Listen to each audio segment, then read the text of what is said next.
Okay, cool. I'll ask you something random only to start with. Huh? Cool. Look how nervous I am. Why don't not because of me, please.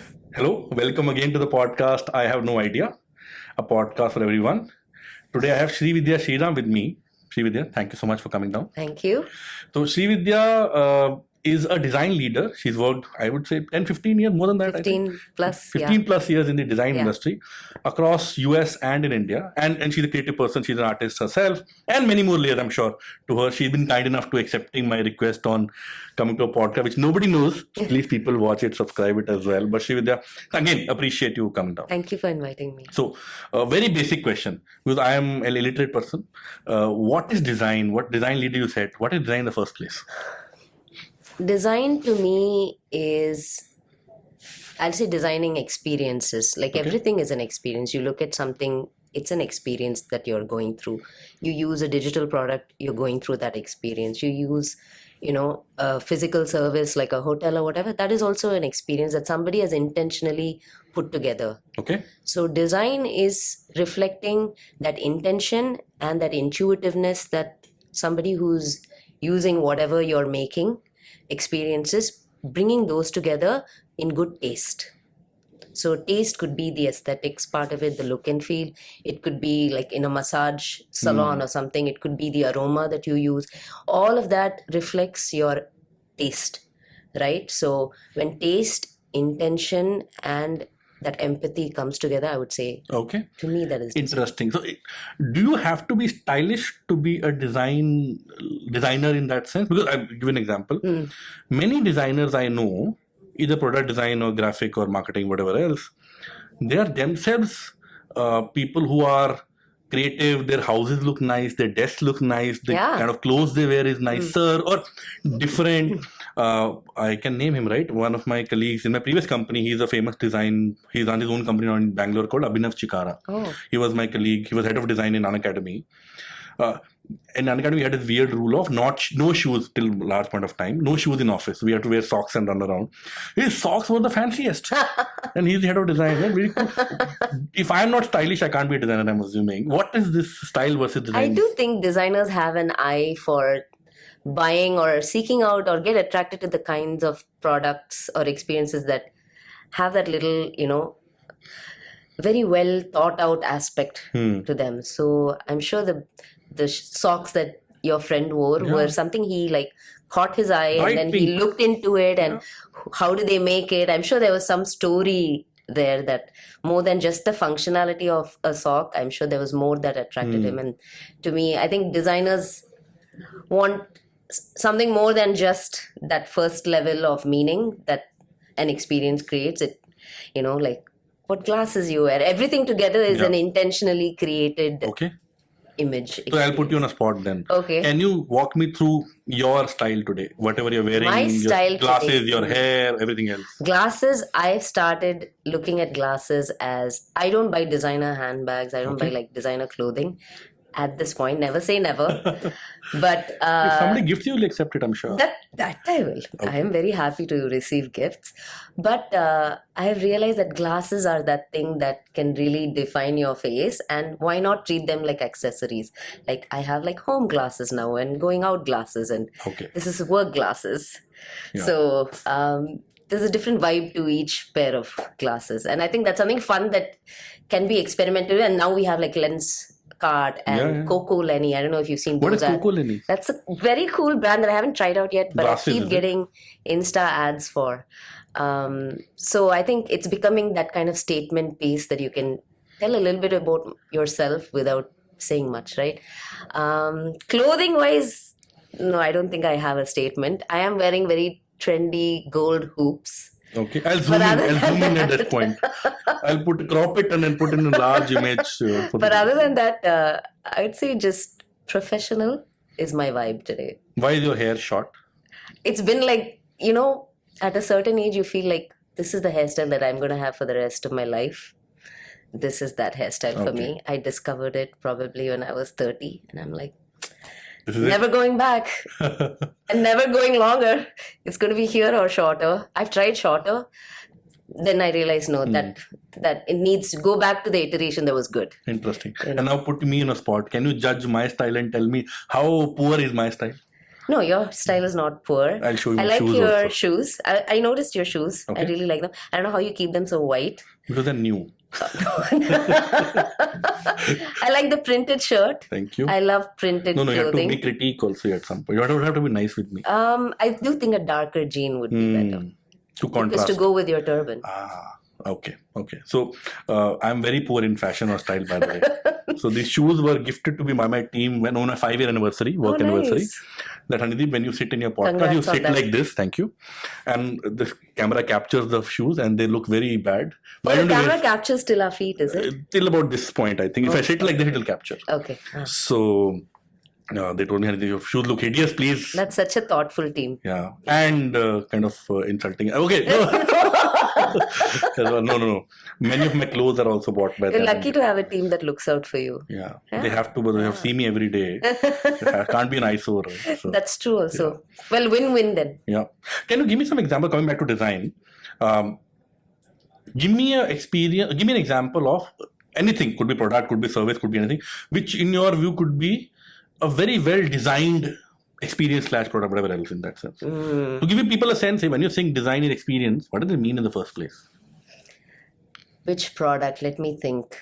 I am right now a little disconnected from tech mentally, I would say. Okay. But I love looking at the way hotels welcome you and how different hotels do it in different ways and how different styles are associated with their brand and how those make the conversations that you have with hotel staff different. The kind of art you see in hotels, hotel lobbies are different. The kind of furniture, the way they've set up to bring you in and feel, we're hospitable is done in so many different ways. And that's something that really interests me. I do love one hotel in Lonavala we recently went to. Which one?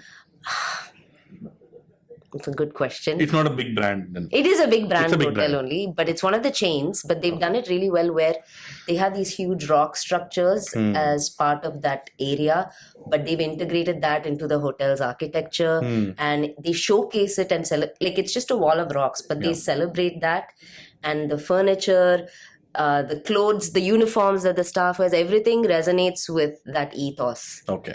And the products they stock in the hotel rooms, the way the hotel rooms are designed, everything is feels like one.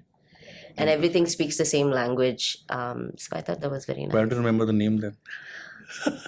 I've stayed in so many luxury properties that it just skips my mind. That's No. flexing. No, Okay. not at all. Okay. I think it was a Radisson. I'm not sure. Understood. I think it was a Radisson. And can you, I'm sure this conversation might have happened with you a few times. When you're thinking of design, utility is a major factor, right? If something works, is design a good to have? For example, I need to buy a shirt. I go to the website, shirt options there, I pick a size, just click buy. And then if you have nicely designed page, potentially it's better. But it's a good to have versus utility, which is just core. If your product is not utilitarian, you can build a fancy packaging around it and then it might not work. I think functionality is obviously the base. And if you don't have the functionality and if you don't do if the product doesn't do what it promises to do, then what's the whole point, however good it looks? So looks obviously is surface level, but functionality is the core. So let's say you have functionality and it's a given, where adding a layer of visual design or, other aspects that are not core to the experience, but add surface level cool animations or the color language or whatever it is, when you add that on top, it makes you stand out. It gives people something to relate to more than just the job that thing is doing, right? It gives you vocabulary to talk about that experience, right? Versus, let's say Instagram was devoid of any colors or any kind of typography or any of those finer, aesthetic elements. We'd just be like, okay, click the camera button and click that. And we would just talk about it at just the bones level. But people love to have an experience in terms of how you go from one place to another. Those transition points is where it really comes in that somebody's thought about how people go from one place to another, and that's where the crafted aspect comes in, right? So there are examples which on the contrary what I've seen as well. On the brand side, although slightly political example, but from a Twitter to an X, many years a company built a brand called Twitter which is worth X amount of money, and then out X as vanilla as it could be. And then another example of utility as well. I don't know, have you used Discord? I have. Discord is painful to use. I've used it very, very it's painful to use. Yeah, it is. If you're a gamer, it's not well designed in terms of user experience. Yeah. But utility-wise, it's fantastic. Yeah. There's no competition, honestly. The WhatsApp group or Google Meets is competition, honestly. I don't know. And it's doing really well. So there are examples of brand not being given importance, or maybe even the packaging or the ease of use not being given importance, but things working well eventually as well. So where do you then peg design in this whole if you think about it, Reddit also is super successful, but it's super functional, right? But to a certain extent, I don't think those people are interested in the capitalistic aspects of their product as much as, let's say, a competitor like Twitter or, So brand starts mattering when you want to stand out and get more people to, resonate with what you are or what you're saying or things that I do feel. I introduced you as a design leader. Can you talk through me or your journey? How did you learn design in the first place? The kind of work you've done, a quick summary there. Sure. So my background is in graphic design. That's what I did my bachelor's in visual communication. And then I did my master's in interaction design. That itself is a whole story how I transitioned.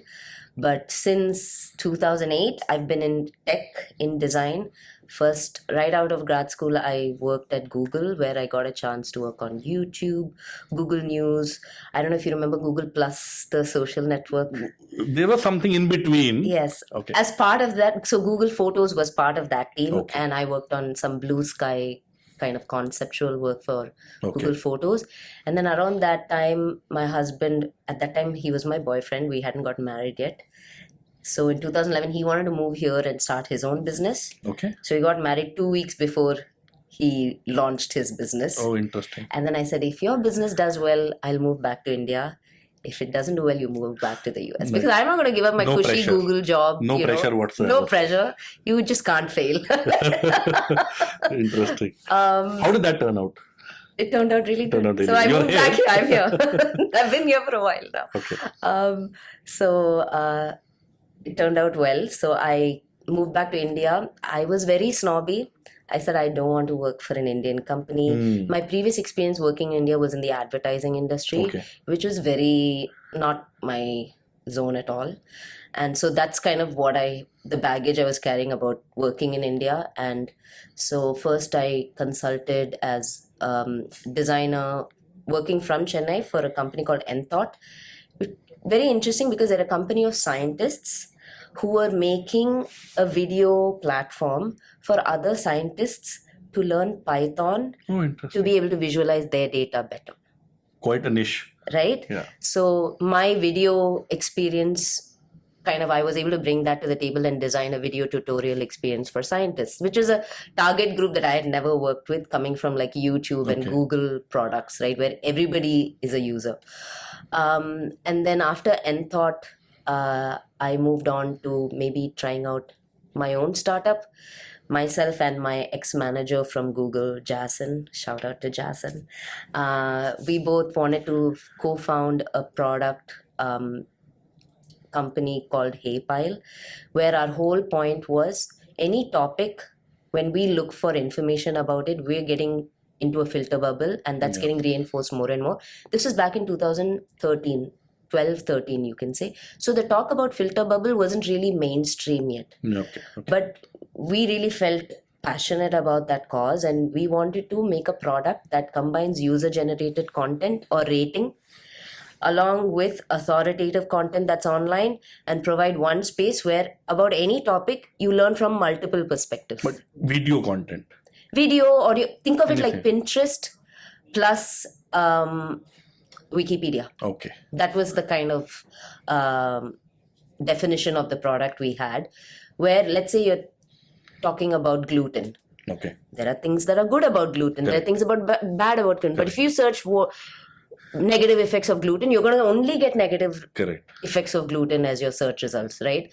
Or if you even search gluten, it's only going to give you like those clickbaity kind of things that people are always clicking on, right? So we wanted to provide that 360-degree perspective. That problem is huge. It is huge. Now it is super enforced. It's super huge. And I think about this product a lot through the day, actually. And I wish we'd done something. But obviously, as two designers, nobody wanted to fund us. And we that US degree didn't help? No, nothing helped. He's US designer, that too. I'm Indian girl who's a designer. Whatever. So we pitched to so many VCs here, and we didn't have like a tech co-founder on board. So we didn't get funding. But it was a great learning experience. I got to interact with a lot of the folks in VCs and learn about pitching and stuff like that. And then because of HeyPile, I had registered on AngelList.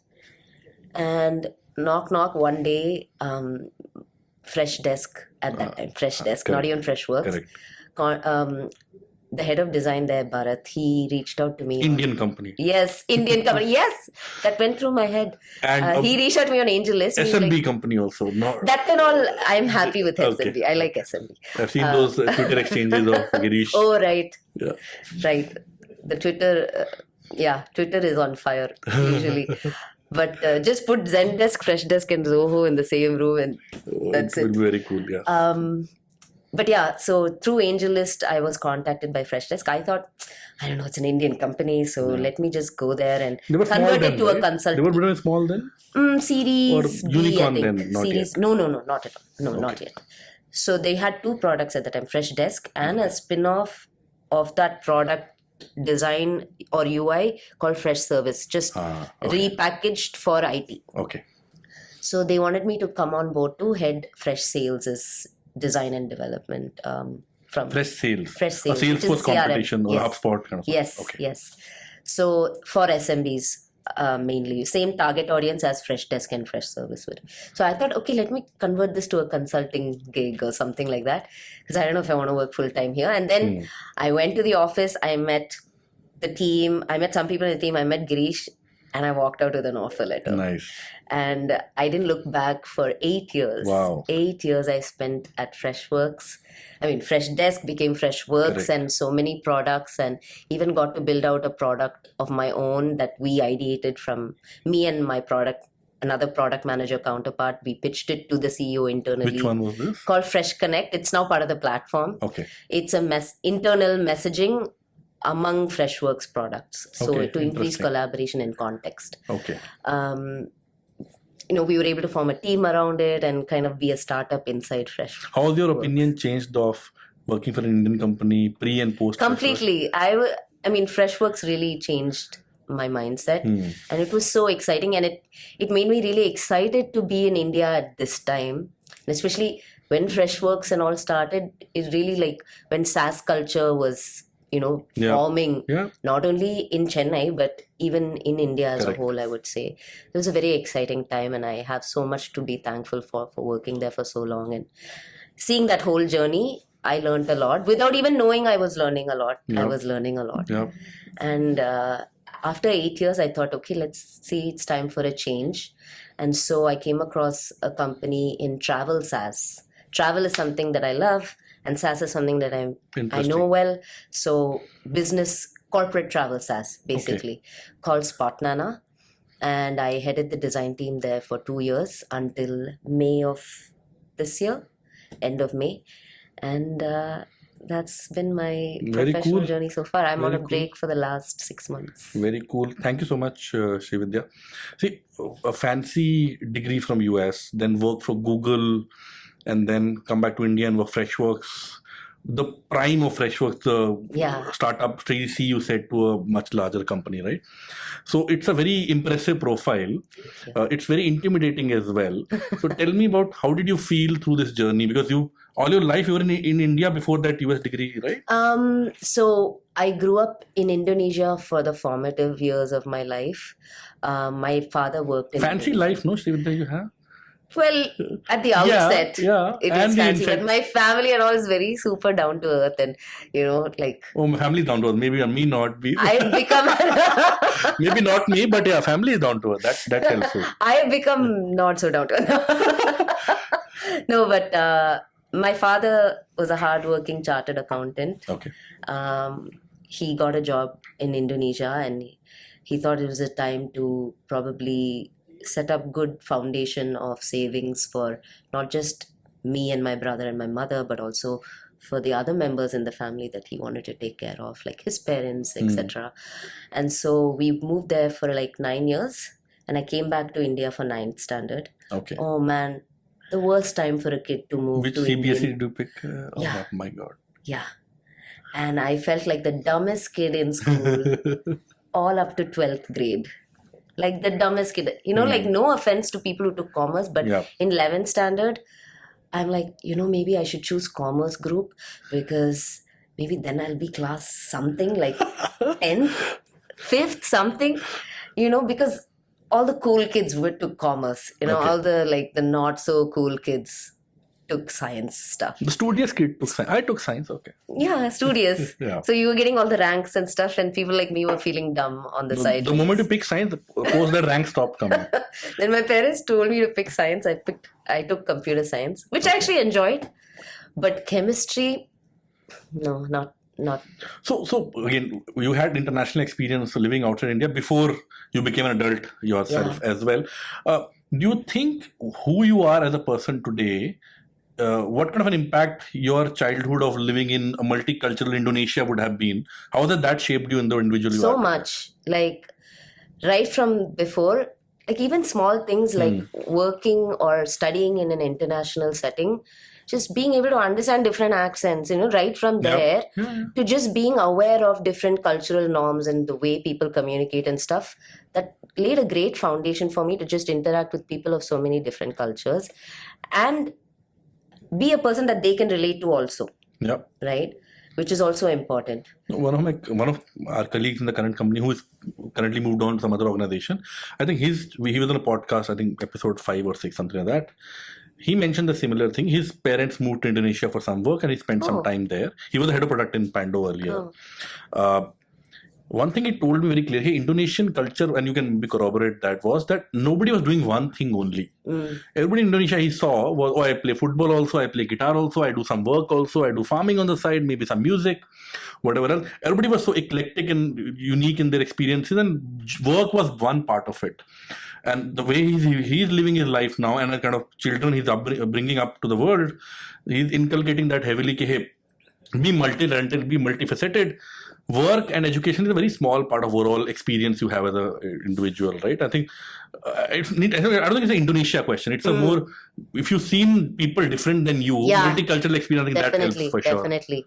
And there's no like culture shock when you go and, to another kind of country or whatever. So, in fact, you look forward to it. I would say, just being comfortable around people who are not like you. Yeah. And making them feel like you're not higher or lower than them. We're all the same kind of feeling. Where did this thought, you mentioned in passing, right? I don't want to work for an Indian company. I don't want to move back to India. A slightly deeper aspect of where does the thought come in the first place? That, hey, India means something lower than what it could be. And that's no disrespect to anybody. I'm an Indian myself. The Indian product because I think like right from school, right, you're always taught there is a right path to follow and the wrong path to follow. But in reality, there are so many grays and there are so many ways you can go from point A to point B. You're not even like allowed to question that. And I'm not a person comfortable with that kind of I'm saying, approach. is there an inherent lack of confidence we have as Indians, which we are trying to hide by various other there things? Is hangover from colonial days, and somewhere deep inside, I'm sure it's there. My car is a decade old now, and we were discussing in the team, hey, I want to buy a new car. We were discussing options. Subconsciously, I said, hey, Tata Mahindra, I don't want to buy. Because the Indian guy, this will go in workshop every 1 year. I don't want to go. I'll buy some German or Korean, Japanese, that territory only, nobody else I'm buying. There is a stigma or a tag for sure, but I think it comes from like Chinese products, something similar in that sense, right? Even if we as Indians do well, as good as anybody else for that matter, there is a sense of, oh, am I not good enough? Imposter syndrome might still be there. Yeah. I do think it's like we could handle this well in schooling years, but we are not taught to be confident about talking about ourselves, which is a huge thing. I mean, you really realize this after working in general, and especially nowadays when everybody has a side hustle and things like that. Selling is such a big part of doing anything. At work, you're selling your skills, how good a co-worker you are, all of those things. If you're doing a side hustle, you have to talk about that side business, convince people to work on it with you, what you have to, like you had to pitch your podcast to me or to whoever your guest is. And without a certain self-awareness and confidence, how are you going to make a pitch to somebody, right? And that I feel like is really lacking in our, I thought you'll say no, by the way, Srividya. What? About the podcast. Why? Yeah, I thought you'll say no. I said, might as right. What will happen? But, no, literally, no one has invited me on a podcast, and it's like, I'm like, oh, I feel special. But I honestly saying, I write to people, and a lot of people say no to me. Really? Yeah. Oh, now that makes me think. No, not because of anything else, but I think one of my colleagues, the head of engineering, told me, Handeep, you are into this field now where you want to invite people to talk. Be comfortable with rejection now. Be comfortable. It's like a sales job. I'm not being an HR person. I offer money to people to join the company. Most probably they say yes only, right? 1%, 5% people say no. Versus sales, 95%. So wait, I don't get an Amazon gift card at the end of this? You get something bought by Amazon gift card. Not yet. Nikhil Kamar's podcast is there, right? Yeah. They have this pool of money they invest. None of that here. Okay. We are still under poverty in that sense. Early days. I'm sure we reach there at some point. Yeah, sure. I'm sure you will. Yeah. Srividya, talk to me about this person then, because you've talked to me about your experience working, initially living abroad and then worked in Google and all that, right? Who are you as an individual, as a person? What do you like? What's your aspiration? Because I'm coloring the thought by saying, I told you before the camera was on as well. You come across, please, with all due respect, slightly intimidating, right? I was telling her that she gives me my English teacher vibe, where she'll scold me now if my comma is not in the right place or something like that. But there's somebody behind all this, right? Who is that individual? When I die, I've thought about this. When I die, I want people to know that I lived creatively. Nice. Obviously I should be a nice person, everything, that's a given. A decent human who was a good mom, a good friend, a good, spouse, a good daughter. But damn, she was creative. That's what I want people to feel. What are you most proud of? You have a few decades of experience now, but initially loving, right? Most proud of it. This is something I've done really well. And it could be anything. I think one theme across my professional life that I've always followed is I followed my gut, and I haven't been afraid to put myself out there or my work out there. In terms of, at the time it mattered. I'm not a very socially social media wise, I'm not always posting about my work. On LinkedIn, I'm not always posting about my work. But when it matters, when I talk about my work, I'm able to talk about it with conviction because I've always done work that I believe in. This is after choosing interaction design, I would say. Okay. When I was in advertising, I felt like a headless chicken. Like a machine churning out designs in some sense. So I actually started out in copywriting. Oh, wow. Then I went into, digital website creation. And then I went into print, outdoor hoardings and stuff like that, advertising. So I really didn't enjoy it at all because it was all about people's opinions and your creative work gets trashed. Right. But how do you judge creative work then? That's what. And how do you measure it's creative or not? How do I judge? Exactly. So what resonates with somebody doesn't resonate. Then how do you measure then? There was no measurement in advertising. But you are leading design for companies you've done in the past. You have team members who will show you. Now with digital products. Is this good or not? What do you do? How do you say this is good or not? With digital products, obviously you have metrics in place. For B2C products, there are different kind of metrics. More creative. For B2B. For example, is this painting, for example, it's not a painting, but it's a scarf kind of pulled into a painting. Is this creative or not? How would you judge? It's a very personal opinion, right? It's creative, but whether I like what they created work is or the artifact is a different thing. But somebody had the thought to come up with something that looks like this Yeah. on this kind of material, Hmm. in this kind of size. Everything about it has been thought Yeah. out and made to be a certain way, right? Interesting. It is an act of creation, Yeah. but whether, like Yeah. No. Okay. you Why like ask? it or not is subjective. Correct. But I think with product design in tech, there is a standard Okay. that is apparent whether we read about it or not. We gravitate towards certain types of apps, and we don't like You how test it and certain- see what works. Yeah, you see what works. And now with people putting out UI kits and Okay. all those things, and material design, Google has a design language, and every big brand has its own design language. There is a certain consensus that's starting to form about what is good design Okay. in the digital realm. But obviously when it comes to fashion, art, things like that, opinions Yeah. are the main players. And why do I get the feeling that you don't like this painting? No, as I well? do like it. You in mentioned fact. it's creative, but I don't know if I like it. You mentioned. So I don't know if you would like it, I said. I I picked do it. like it. I picked I it for do this like office. it. When we opened this office 5 years back, It's very cool. It's actually It's a scarf. canvas, right? It's a scarf. It's not a painting. Oh, it's cloth It's a- only, but it ah, looks like cloth. It was made as a scarf only. Oh. There's a designer, I think in Chennai, and I forget her name. On a website, she sells scarves and some cloth material with this, and we kind of pulled it into a painting of some sort. Varshini? It's been 5 years now. I've forgotten. Honest, so, Varshini. could be her. I'm so sorry. I've forgotten. I'll maybe tag her. This is like my hotel that I didn't remember. True. You mentioned you are not on social media very actively, and that's okay. But are you social beyond the internet? Yeah. How do you define your social circle beyond the social media, for that matter? I mean, you correctly noted that I don't put my face out much on social media, and that is intentional. I don't know, like I've never been someone who is like confident about my looks, I guess. That At a stood out for certain me. level. I told you, right? So I put my work out on social Yeah. media, my artwork.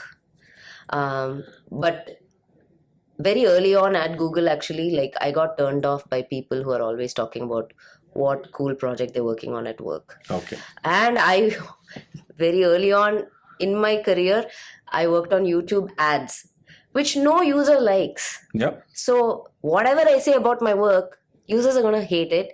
Even my own co-workers are not going to like it. But that's how YouTube exists. Yeah, it disrupts the And experience, so- actually. Exactly. Yeah. But you have to Have have to. ads. Somebody has to pay. If YouTube has to exist, you need to Fair. make money. Fair. And that really grounded me very early on in my professional career, where you don't have to keep talking about your work on Twitter or whatever to make impact. But it's not only about work. I noticed something, and you kind of referred it now only. I'm going to tell the audience as well, right? I do give not a fancy Amazon voucher, but something very personalized post the podcast I give the guest, and it needs a picture of that individual. Most often, this would be most probably 17th episode. First 15, 16 episode, mostly I found somebody's picture on LinkedIn or Insta or somewhere, and then download and kind of print it. In your case, I couldn't find anything.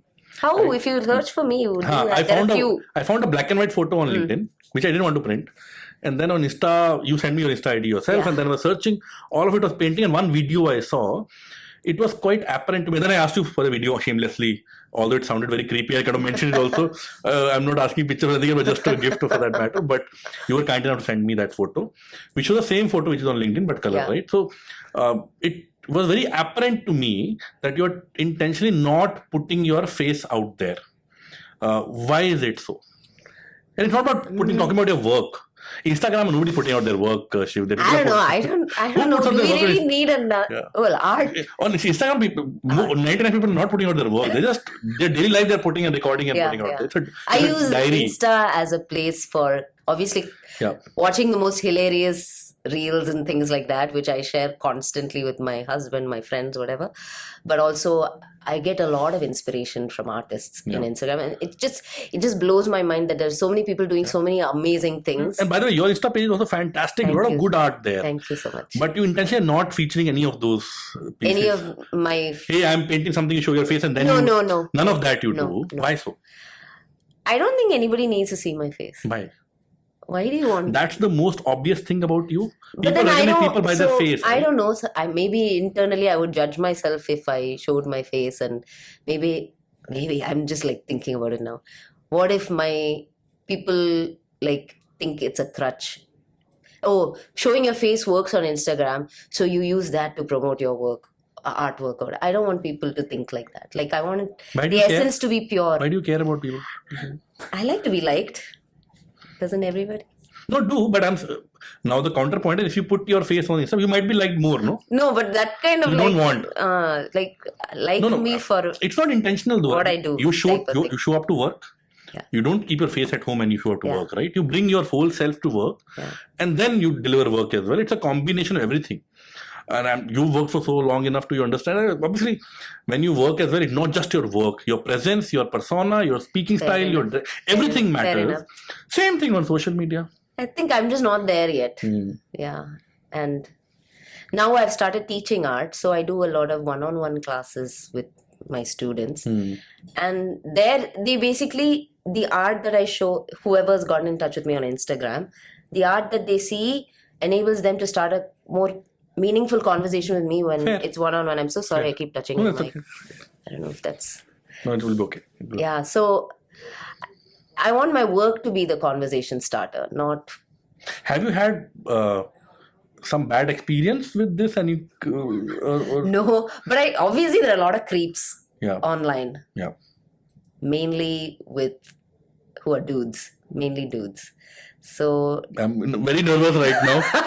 Let me not gather myself. Okay, go ahead. and on the other side, my husband is super he's Oh. now very popular on Instagram. Oh, nice. So You feature in his content? no, I don't. Oh, No, he doesn't feature his family also. So okay. both of us were on Instagram, then I don't know how it would work out. But What do you think of beauty then, Srividya? what do I think of beauty? Do you think, again, it's creative, right? Beauty is in the eye of the beholder in Yeah. some sense.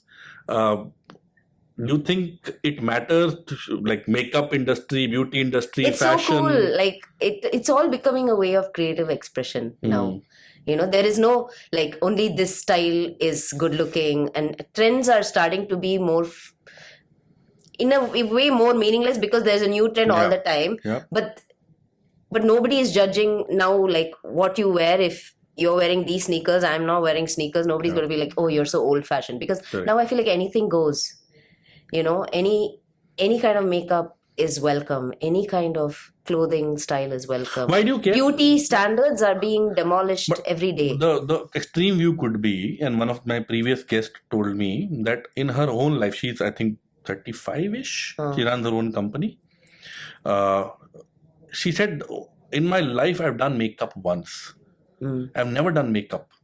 And that's one way of living as well. And they say, hey, I abhor it. I don't want to do it. If people don't like me because I don't do extra care or whatever else, and this is the way I look, I don't like. That's one way. So what's your view on that extreme then? Because makeup, the words you're making up or something, right? I think right now there's way more than makeup you can do to yourself to make you look different. Yeah. So, and many people are comfortable to go. And there's no end to this, right? There is no end to it. They'll never feel comfortable. The even search if- for your definition of beauty, and especially let's say you put on makeup and then you put a filter on your face. Yeah. The vanity aspect is what screws with your head, I think, more than just appreciating the art of makeup or the art of fashion or the art of having a good hairstyle or whatever it is. I Why think do you do makeup? me, Yeah. it enhances certain features, and there's no point in looking nice. Yeah. I'm just there's curious. no Yeah. there's no harm in looking Yeah, nice. yeah. Not no point. There is a lot of point in looking nice.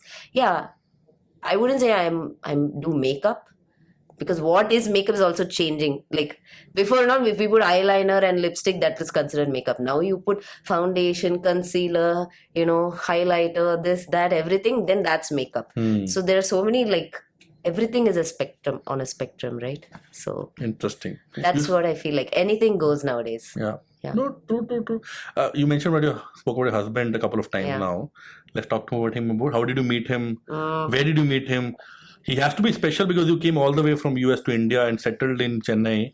I'm For assuming his because work. of him? For him? Because of him? Well, Initially. at least. initiated Yeah. by him, Yeah. kind of thing. I would So he has say. to be special then. He's very special. Yeah. So how did you meet this special person? So after I graduated in CMU, there was a couple of months where I had accepted a job at Microsoft, so I had to move to Seattle from Pittsburgh. So in the middle, I thought, before I moved to Seattle, let me spend some time in California because I have a lot of family members there. And so I moved all my stuff to California, and I was waiting for like whatever work visa processing to happen, EAD or whatever. I don't even remember what it's called. And so I hit up my cousin, and I'm like, hey, we haven't met each other in so long. He also went to university in the US, but he moved to California a year before that, after he graduated. So we haven't met in a while. How about we catch up for dinner? He said, okay, are you bringing anybody? I said, I might bring my roommate. And he said, okay, I'll also bring a friend. My roommate never came with me. His friend was Raj, who's my husband. Interesting. So he brought Raj with the intention. Oh no, not at all. Very opposite of that intention. Poor guy. Okay. And then it was not a double date. Or not intended at all. to be. No, it was more like my cousin was kebab mein handi.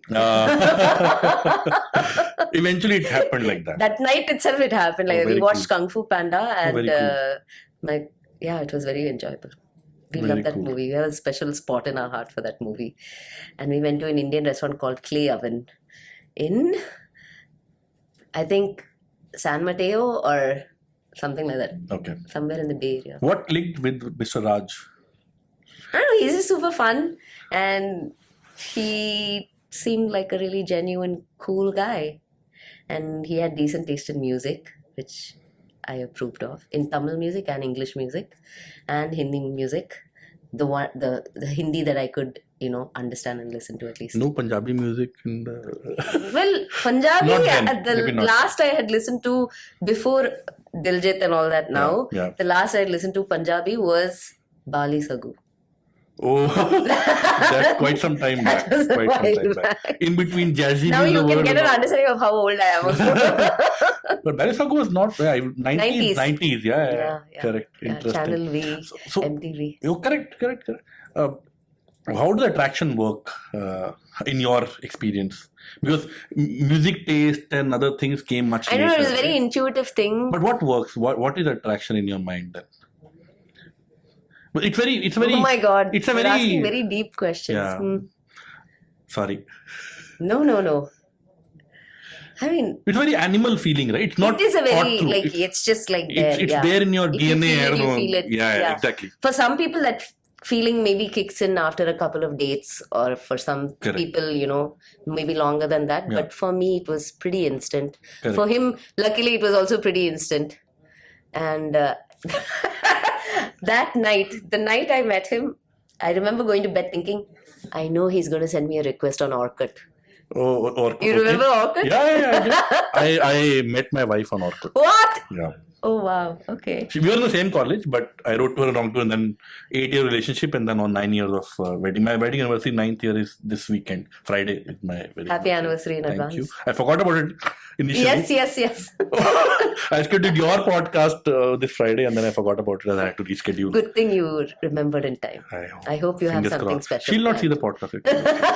She doesn't like my podcast at all. But yeah, you were telling me about your experience. Right? No, but yeah, I was just saying I knew he would send me a friend request on Orkut, and there was no looking back after that.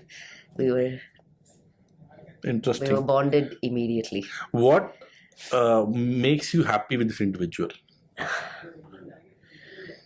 I really love seeing him grow and evolve into like his awesomeness, the potential that he has. And I think he really likes seeing me do that too, in whatever form I choose to do it in. Whether he's very supportive of me, and gender is not a thing that he thinks about. Gender roles is not a thing that he thinks about. Give an example of that. What is the most obvious thing you expected him to do, but he didn't do because he didn't I don't cook. He cooks. He would always it's not like cleaning the house was my part of the deal. And, there was no my part of the deal, his part of the deal. Yeah. We got a dog together. He was cleaning up poop and pee as much as I was. And, it's just, he's just invested in creating a happy life together as much as me. And when we have fights or whatever, we do really talk it out, and we really care that we preserve this base of us just being us, no matter what the add-ons in life are, whether it's work or kid or pet or whatever it is. And, we both also share the same opinion on how many boundaries to have with who all. Okay. And moving to India, that is a big thing that we discussed, because I do feel like in our childhoods and stuff, boundaries are not encouraged. And sometimes relationship with family members gets strained. Boundaries within a couple, you're saying, or No, out with other? I mean, obviously within a couple, I don't think we both have that many boundaries, but I'm sure it's important for certain couples. But especially with family members, because all our family members are so like in our lives so much when we're in at least the same city as them. Yeah. And so moving back here, I was very like kind of hesitant about those aspects, but he really reassured me, and he understood where I was coming from, and we both share that same philosophy. Where were you coming from? I want to understand this more, because I did grow up in a very traditional family, and me having had that exposure of going to an international school early on, it made me a little bit more westernized way earlier than when I moved to the US. Indian family don't understand private space, personal space, and those things. Yeah, and just like things like it wasn't really encouraged that I listened to any other music than Carnatic music. Okay. I learned Carnatic music for 20 years. I learned Bharatanatyam for 20 years, and it's just all these things that I did. I'm happy I did it, and my parents did the best for me, and my family did the best for me. But at a certain level, it wasn't personalized. My growth wasn't personalized to me, and I really had to drive that. Yeah. And sometimes that's not an easy conversation to have with family members. People will judge you, right, Srividya, when you say these things. I'm sure now people will see this on camera. Yeah. You will say, hey, this person is slightly snob. I don't want to say it, but I'm sure some people have told you already. What do you might say, hey, it's my life, why do you care? It's just what works for me, I guess, and you don't have to think the same way as me. Yeah. Like I recently read this book called Courage to be Disliked. Yeah. I really enjoyed it. Yeah. And that one line, right? We're all not the same, but we're all equal. Right? Which is so profound. And I feel like that diversity aspect, diversity in thinking, diversity in the way we've been brought up, everything, we're taught like diversity is good, but don't question anything. Yeah. Kind of thing. But I think because I had questions in my life, like I remember even like my family was also very religious, and I'm not so much. And are you spiritual? No, I don't know what that's that the new term thing really that people means. say. I'm not religious, I'm spiritual. I don't know.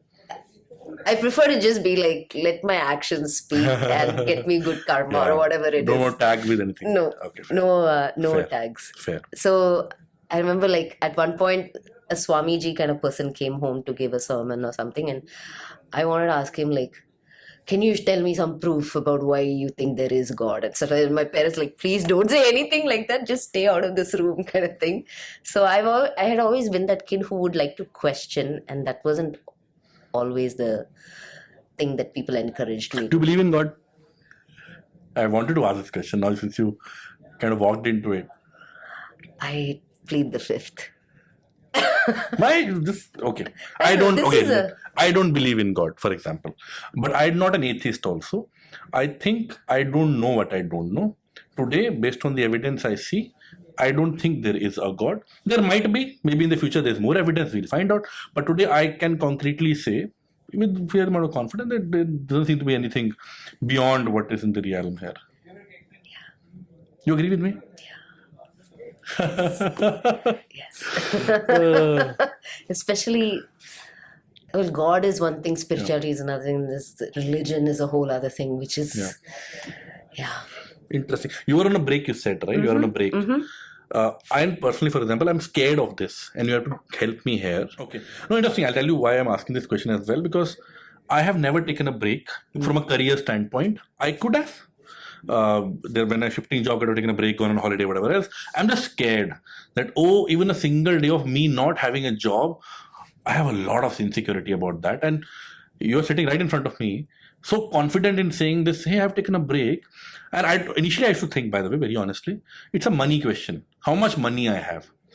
Today, all said and done, I have a decent amount of money. I can take a break, but I'm still scared. So it's not a money question. Where do you get this confidence? How do you feel when you take a break? Oh my God, the last 6 months have been like a big existential crisis.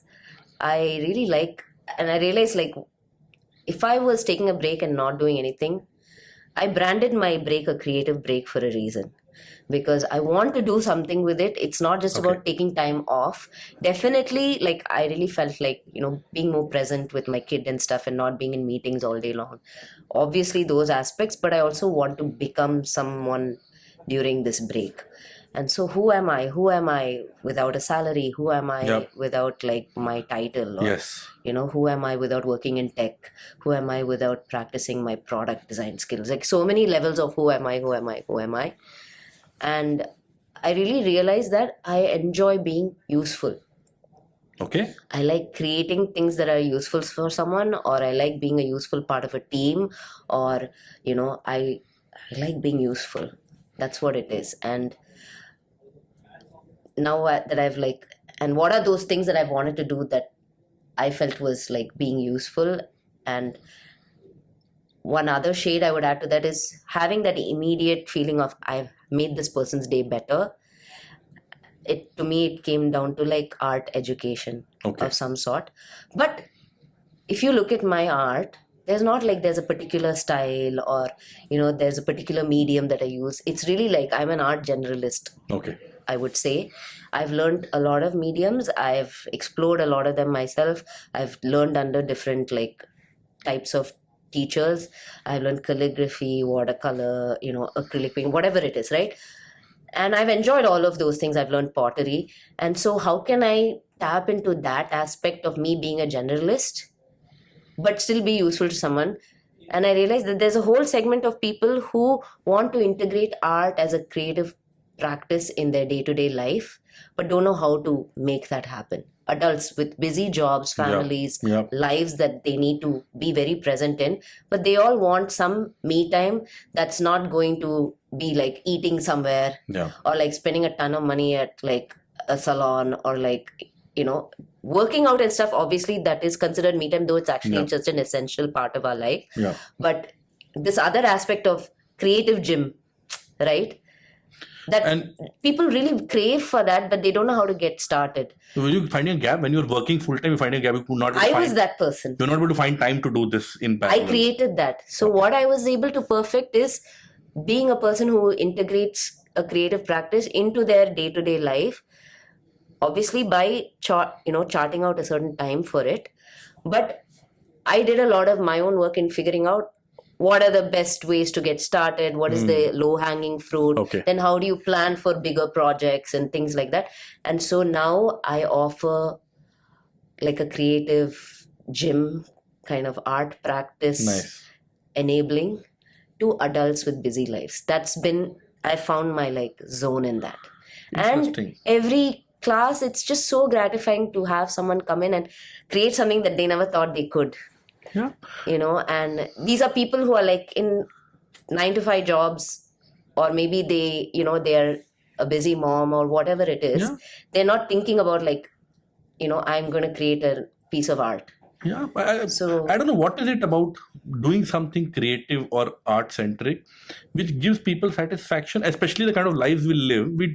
Aishwarya spoke about it in her episode as well. yeah, she did Yeah. a lot of painting and stuff. Yeah, as well. she spoke about it. Hey, she wants to start something where they are product managers, product folks, but they're not really building anything with their hands, right? She wanted to start something, a cafe of some sort, where you come in and maybe do pottery, maybe some artwork with your hands yourself, and other things, socializing along the way or something like that. That gives people a lot of satisfaction building something of their own. My kid recently went to this place called Kidzania, which is in Mumbai. Chennai You doesn't get have. points or coins or Yeah, something. it's also. a different Currency world. something. Yeah, exactly.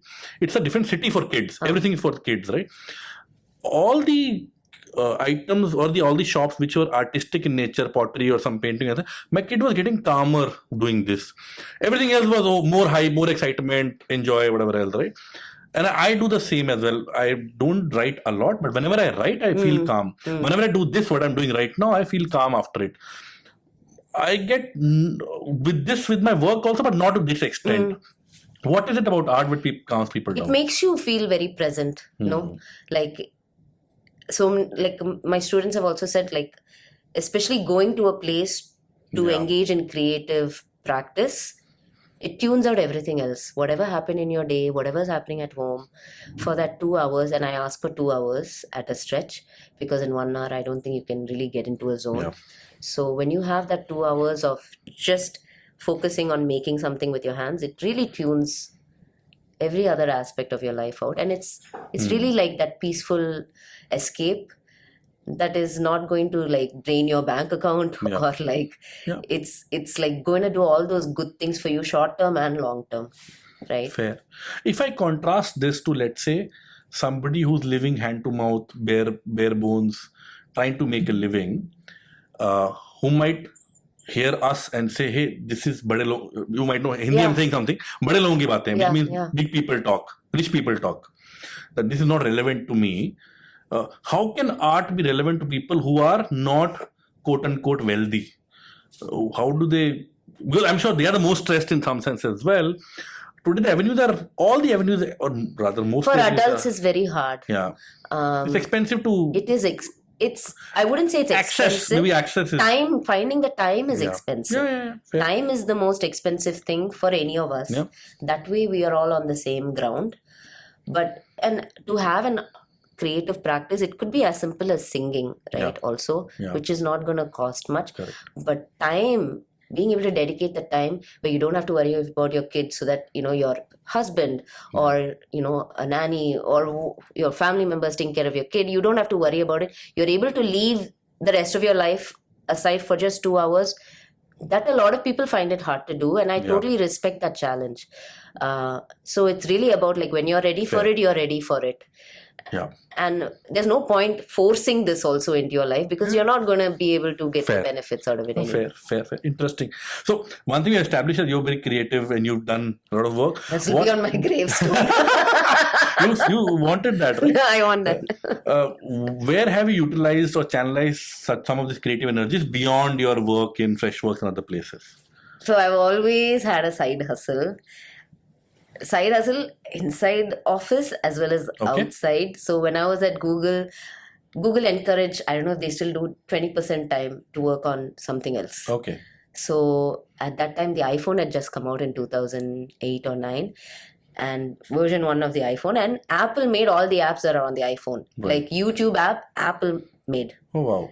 They wouldn't allow anybody else to touch apps. Like later on only like Apple developer program and all that came out. But in the beginning, Apple was in full control of whatever apps they serve. So YouTube really like saw that the app is getting used a lot, but they're not in control of the experience. Correct. So as a 20% project, I got in touch with a designer who was working on a browser app for YouTube in London with engineers in Tokyo.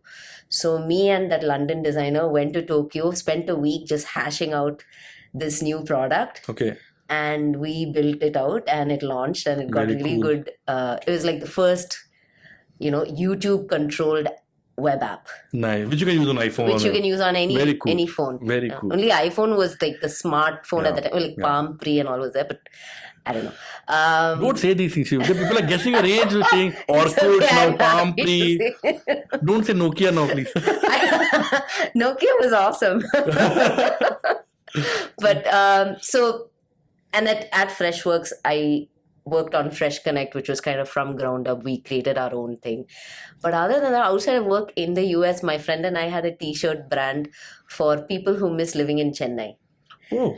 So stuff like filter coffee graphic would be printed very on cool. it, or like, something in like Tamil slang. We even made a t-shirt for the World Cup. Was it a 2000, Which year we're talking about? 2011? It Or was 2000, World was there a Cup. World Cup? Yeah. South Africa? I'll embarrass myself.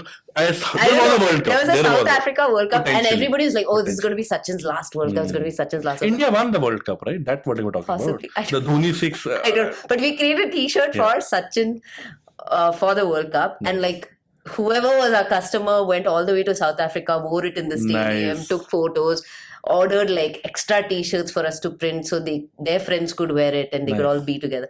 So that was there, and then at Freshworks, after like 4 or 5 years, I thought, okay, time for another side hustle, and I made dog beds. Dog beds. Yes, I have a dog Okay. called Calvin, and I made dog beds under the name Good Boy Cal.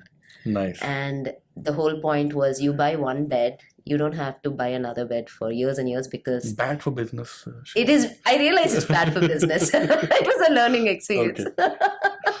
But the whole point was I had a bed that Calvin had that we had never replaced because we would stuff it with our old clothes. Okay. And so our scent will always be in Nice. the bed, Oh, wow. and that immediately is a comforting thing for the dog, So cool. right? And you can transport the dog bed everywhere and stuff. And this is something I bought in the US. But I realized that whenever my dog, had an accident on the bed or whatever, it would get wet and I had to wash all the old clothes inside wow. plus Yeah. the, outer covering or whatever. So I created my version of this dog bed with a waterproof layer in the middle, Okay. which people stuff with their old clothes, which is still able to get the scent of your, skin or whatever out, but then it's just that much easier to clean. Okay. So I was doing that while I was at Freshworks, and I realized that I love making things, but selling is a whole other deal, and I need to learn that. And like you said, if this is something they have to buy once in 10 years, Yeah. I need to look for newer and newer customers. Correct. And that's really hard. Yeah. How many people can really buy? Yeah. And I don't know how to keep, for me at that time also, creating Insta content, I felt like it was a cop out to just repost other cute puppy videos and stuff like that. And Okay. whatever's on the feed has to be original. My customers, Yeah. my customers meaning different dogs, which is amazing. I should only feature authentic content, but that's also hard to scale. Yeah. And you need to scale fast if your customer is only buying one bed in 10 years. Yeah. Correct. So They'll write you testimonials for sure. exactly. Might not buy more. though. Exactly. Yeah. So that was a good learning experience. Yeah. So Interesting. now that I have no main hustle, Okay. I hope to make my art teaching, and I'm planning on converting my artworks into fabric for kids to wear. So hopefully that is not a side hustle, but something that I can actually figure out and sell. Where do you manufacture even the dog bed or even now plan to manufacture kids clothing? You're the design, I'm assuming, element of it.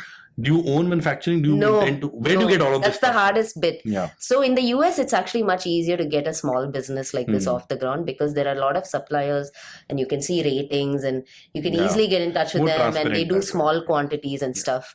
But especially clothing business in India. In the middle, I also tried doing a printed activewear brand Okay. for women. This is Okay. before like brands like Bliss Club and stuff.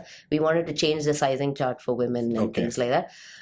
But none of these factories that create fabric or that create prints and stuff will take you seriously if you have like 100 200 units that you want to produce. So it is a very big challenge, but this time I think I've spoken to the right people and done my homework a bit Okay. to make this a reality, but fingers crossed. Why does the world need one more clothing brand for kids? For boys. For boys. Oh, I have a boy. Yeah, I have a 5-year-old. boy. One day he wore a cord set where the top matches the bottom. Yeah. And he's like, Ma, I love wearing this. You Then- should buy more of this. Might have been, it's not for him, right? For him only. Okay. And so that got me thinking, like, there are really few options. Like all my kids' friends who are boys, they wear like West Side H&M, like the Yeah. same stuff, right? Yeah. And There are unless no you're a options. mom or dad who really seeks out new stylish things for your kid to wear, again I touched your mic, you're not going to like seek out Yeah. newer and newer brands, right? So what if there's this one brand that could provide stylish, unique Is there a market? clothing? We'll find out. Because the kids grow up to become adults. Yes. And you go to any large store, 90% of the space is for women and 10% is for men, right? Maybe there's no market, that's why they're not building it also. No, it's just that it's hard to find. I mean, it's always assumed that boys don't care about their clothing, but I think that's changing.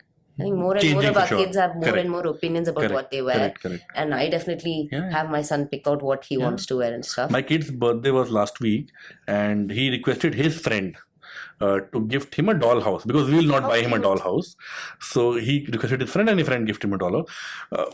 You're right. Things are changing. If we don't suppress all of this, he'll be Exactly. pretty Like cool my that son way. is, his favorite color is pink. Wow. And many times I've heard other kids say like, pink's a Yeah, girl's color correct. and stuff. And my son would be like, pink is not just for girls, because obviously I've told him that. And stuff like that. But like, things are changing. And we're also targeting ages 2 to like 10, where they don't have that much, like the parents are listening to what they want and then buying. The kids are not going to be like, if a parent buys it, it's going to be like not stylish. And it's an emotional space to buy also. You can have decent margins, because buying for kids and buying for not wedding, a purchase you do once in 10 years. you have to buy every 3 months, 4 months.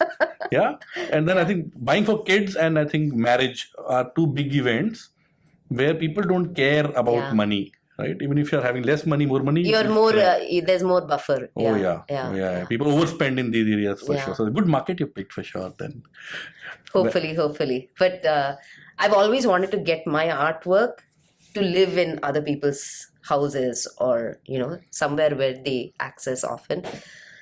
So I've tried like t-shirts. I've tried like dog beds to a certain extent, though I didn't create the prints exactly. And I tried gym clothing. Now I'm going to try boys clothing. Interesting. Hopefully this time it works. I can't leave you without asking this question then, Srividya, which is, in the last hour or so, whatever we're speaking as well. It's been an hour? My guess would be about an hour, slightly more, I think. You give a very proper vibe, which is, hey, I'm a proper. Give me examples of you've done crazy stuff. I don't say wild stuff, but okay, maybe wild stuff. Something which people would not expect you to do. A product leader works from Google, Freshwork might not be expected to do. So I'll tell you this. I don't know if my parents will watch it. It's okay. The first office party, I'll tell you this. When I applied to YouTube, I didn't even know YouTube was part of Google. Wow. And still got through. I got through. Okay, so that's one. Tell me about the previous story you thought of, but you didn't say. You didn't say. Tell me about that one. My reportees, whoever's been on my team will know about this, but at YouTube, there was a farewell party for somebody. So the office was in San Bruno, which is between like there's San Jose and stuff, and then there's San Bruno, and then soon after that it's San Francisco. So from San Bruno, we all went to a bar in SF called the Latin Club or something like that, where their margaritas are supposed to be so strong, right? We were all having fun. We were saying farewell and like being just social with everybody. I was new to the team, so I was just, getting to know people, I guess. But I remember having one full margarita. I was halfway through the second one, and I don't remember anything else. And the next thing I know, it's 5 a.m. Wow. My lenses are still in my eyes. Dry. I'm back at home. I don't know how I got home. And own home? My own home. Thank luckily, God for that. Somebody was nice enough to drop me home. And so I like wake up my husband, and I'm like, what happened? He's like, how could you do this? This is like your first job out of university, and you just got so drunk, and your manager and my friend who I wanted to start a company with, Jason. Shout out to Jason. He drove us all the way back. Nice guy. Very nice. He's the sweetest guy. And apparently my manager was also trying to like get me to unlock my phone so we could call Raj, but I was like, no, I can't tell you my password. She's like, Shri, just tell me your password. Wow. And we were driving in the car, and then Raj was somehow like just took me like hobbling away into the house. And the next morning, I didn't have my ID, I didn't have my laptop, I didn't have I still had my lenses in my eyes, and so I don't know where my glasses are. Like, I know I would have vomited at some point in the night. Wow. It was just a very ominous feeling walking into work. Yeah. The day after is very difficult to manage, no? I'm like, what have I done? Like, I'm on obviously, like, I just joined this big company. What am I doing? And I walk into our team meeting. One person has me my ID card, one person has me my bag, and they give me a certificate for best hugs. Oh, wow. And I'm like, okay, I made the right decision. Oh. These people, nice so people. Nice. Yeah. My team was so amazing. And that taught me the way that manager and my team. Nobody judged you. Nobody judged me. Obviously, I didn't do anything that off. If I was giving hugs, I'm a nice still drug. People would have made fun of it. And all that. Yeah, so it became something that bonds us together versus something that people judged me for. And I really appreciated how my team handled me then. So So I'm definitely, Very I'm not cool. proper that Very way. cool. Your parents will. Yes, they will have something to First say. time they're hearing it? Very cool, very cool. What else, Shri? What else do we talk about? How's the experience been? Did you expect this kind of conversation when you came in? I expected us to have a chill vibe like this. Because I was worried. I was scared. I'm kind of scared even now as well.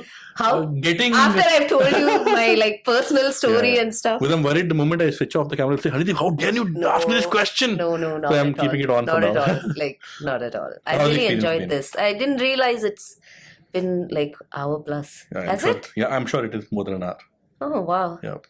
So when did you get into tech? Have you always been in tech? Unacademy was your first? So I started with CPG. From my MBA, I worked with ITC, manufacturing. Oh. Again with Unilever, then and again manufacturing. Then moved to Ola. Oh. So Ola and Unacademy were interesting experiences for me because while I moved to the tech startup in some sense, but Ola moved me to Australia. And they said, okay, start a company. So we were some 3-4 people, start a company in Australia. We had no clue.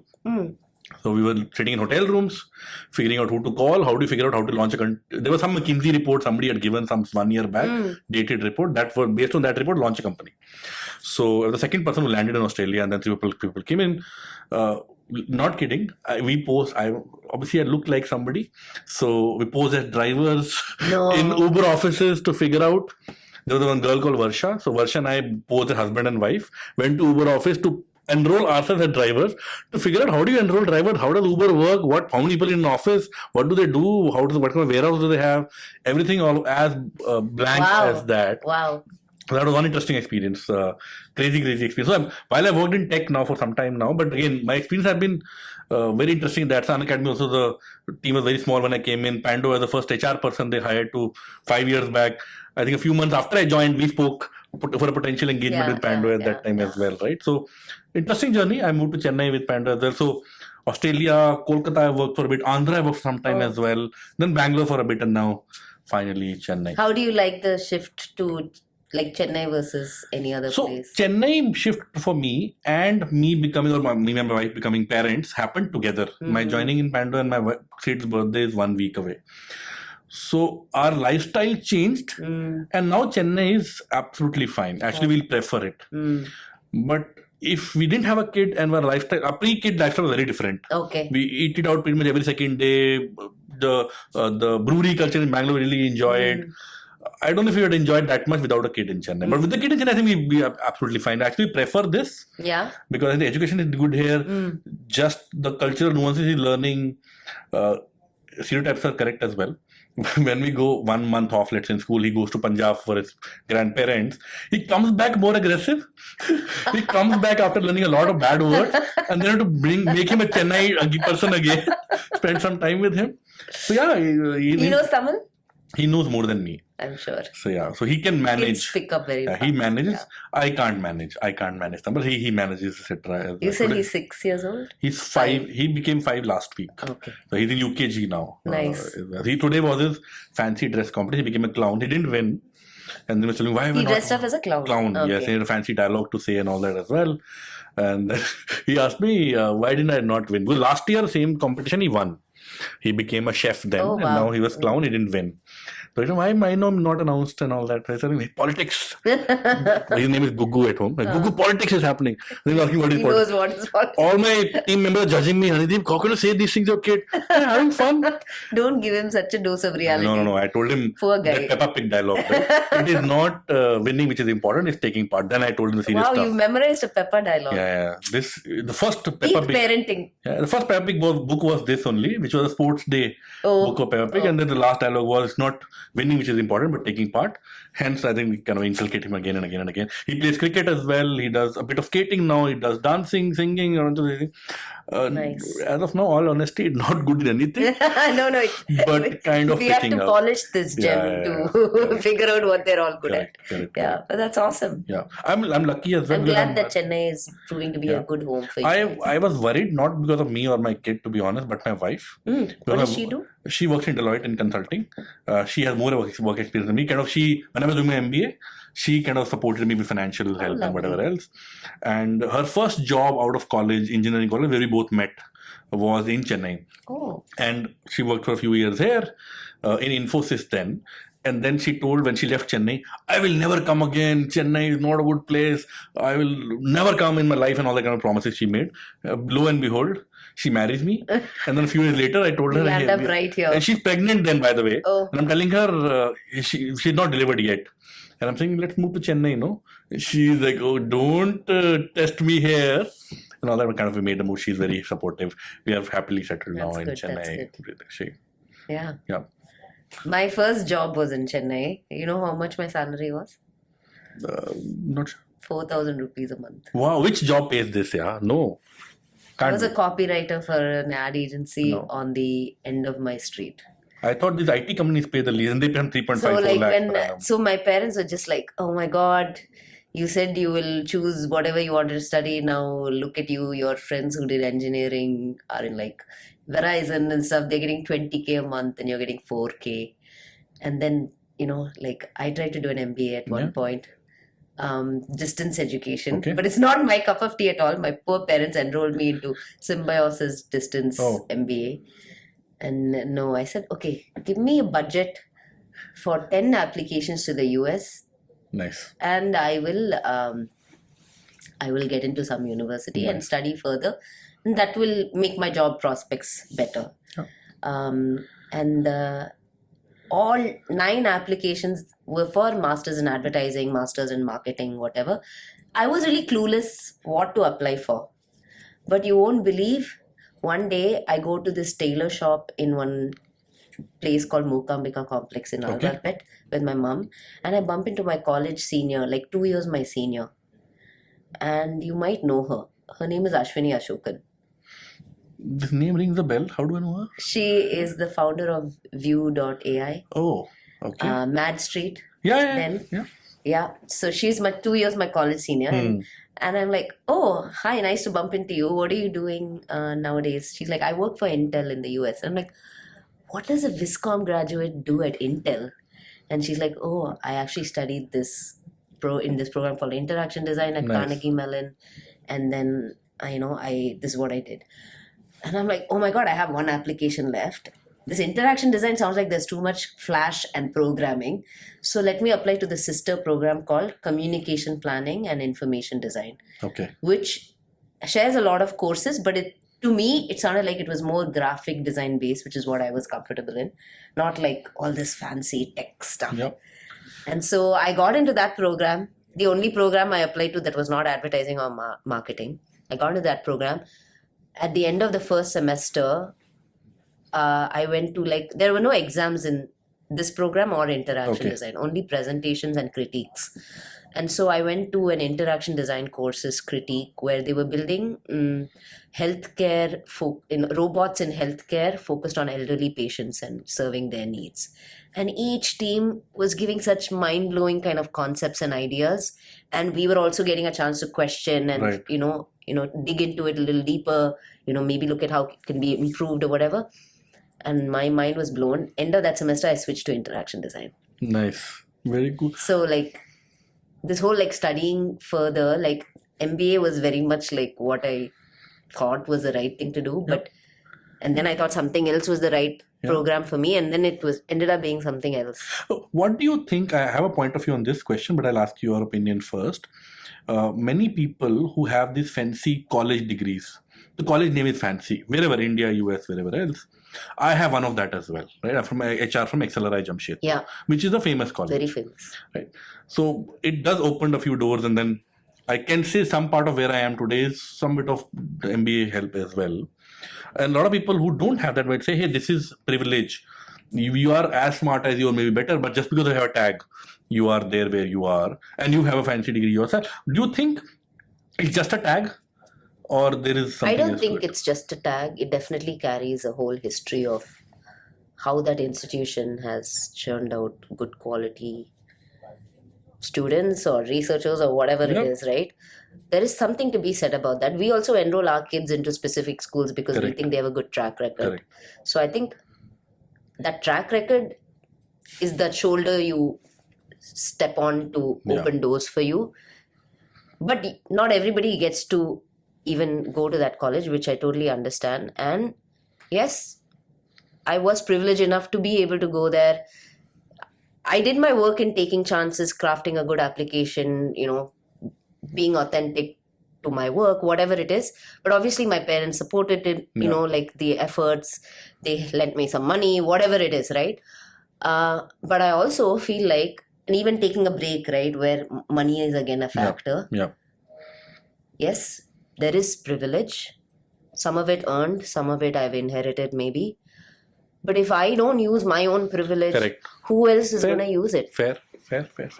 No, interesting. I couldn't agree. I want to milk my life for And whatever. privilege built by somebody at some point, right? Yeah, we are all like building on something that our ancestors have. My view is similar, where when you're, let's say, hiring somebody, it's a probability game you're playing. You don't know how that person will turn out. Nobody knows, right? You're asking some question, experience, kind of companies, kind of college. It's a probability game. If somebody has certain kind of companies, certain kind of experience, or some kind of college in their CV, the probability is higher because of track record in the past. That is one, I think, big factor. Second is, these premium colleges / companies have very rigorous onboarding or selection process in some sense. So they've done some bit of filtering already, which you as a company can then now avoid. You can take a bet on the name itself, right? And after having said that, you have so many examples. I'm sure you know so many examples. People have withered away this, right? And then, as in a quintessential sense, in a very simplistic sense, not been successful corporate-wise. I don't want to call successful anybody's life. Everybody has their own life, right? Different. But you can wither away privilege very, very quickly. Enough examples across the board. So it might give you a jump start for good reasons, and then you kind of deliver on the you still have to do the work on building on it, or whatever privilege. Obviously, not if you're just going off of privilege that somebody has built for you, that's only going to take you so far. But you have to earn more and more privilege as you go through life. Like, if privilege is what like a comfort zone is, then you have to keep building and changing your comfort zone to suit what. You spoke to us 5 years back, right? You didn't join us though, why? I went back to Freshworks. Okay. I was at Freshworks only then. I was thinking I might shift or whatever. Then frivolous question. No, then something else came up at Freshworks, which pulled me back. So like 8 years I was there. I'm very happy today, Srividya, of having spoken with you. Likewise. It was such a pleasure. Yeah, you've been very open. Yeah, I was, again, slightly reserved. Don't slightly be awkward, scared of me. slightly awkward. I am awkward even now. People might know me fidgeting my hand, doing this and all. No, I don't do that normally. But that's the problem with me, not with you. But I think you've done more than enough to kind of make me comfortable. I'm giving you all my personal stories. I have enough things now. Now all ammo you have. All our ammunition. Well, I'll put it in public so everybody kind of has that. Perfect. As well. But just what I need in my life. But really appreciate. Thank you so much. It's a pleasure speaking with you. Likewise. And there's so much more to an individual than a LinkedIn profile or a CV or an Instagram profile for that matter, right? And meeting with you, speaking with you makes the belief even stronger. And I want to continue doing that, talking to more interesting people. Yeah, we should keep talking. Certainly. Even off of the podcast. Absolutely. Yeah. Thank Lovely. you. Thank you so much.